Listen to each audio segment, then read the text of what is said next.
প্রথম মনে হলো কি যে আমি ভাইয়ারে বলি, ভাইয়া আল্লাহ যদি আমাকে নিয়ে যায় আমার বাচ্চাটার দিকে একটু খেয়াল রাখেন। তো এই কথাটা আমি বলতে পারি নাই। আব্বার একটা মানে আপনি যদি বলেন যে আমার সারা জীবনের প্রিয় হাসনাত আবদুল্লাহ ভাই, আপনাকে অনেক ভালোবাসি এবং আপনার জেলা আমার জেলা এক। তো আমি চাই ভাই আপনি এনসিপি থেকে পদত্যাগ করেন, কারণ আপনি হাসনাত আবদুল্লাহ একাই একটা এনসিপির চেয়ে বড় কিছু।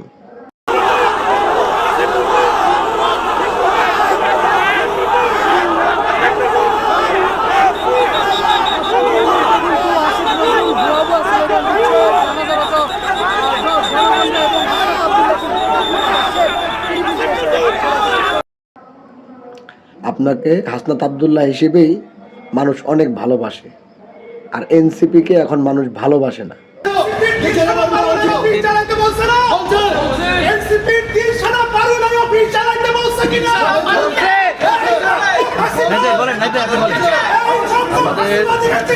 এই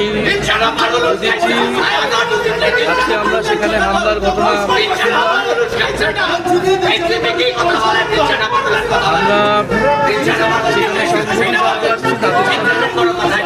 আমরা এটাই বলতে এসেছি যে আমরা ভিন্ন মতের পক্ষে, আমাদের থেকে ভিন্ন মত রয়েছে, আমরা ভিন্ন মতের পক্ষে থেকে ভিন্ন মত যদি আক্রান্ত হয় তারপরও আমরা তাদের সাথে আসি, আমরা তাদের পক্ষেই কথা বলবো।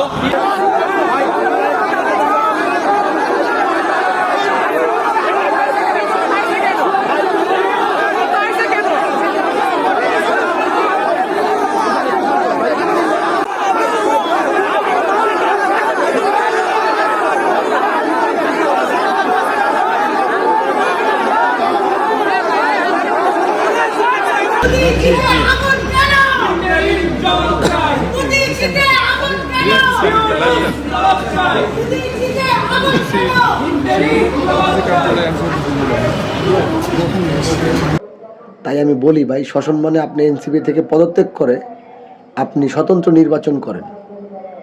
আপনি দেখান নির্বাচন করতে দলের প্রয়োজন হয় না, স্বতন্ত্র নির্বাচন করা যায়, কারণ দলে ঢুকলেই পয়সা বাণিজ্য। তাই স্বতন্ত্র সিস্টেমটা আপনার মাধ্যমেই আবার চালু হোক। হাদি ভাই চালু করছিল, ওনাকে তো মেরেই ফেললো। হাদি ভাইয়ের পরে আপনাকেই বাংলাদেশের মানুষ অনেক ভালোবাসে, এজন্যই আপনি সেকেন্ড টার্গেট। আসসালামু আলাইকুম।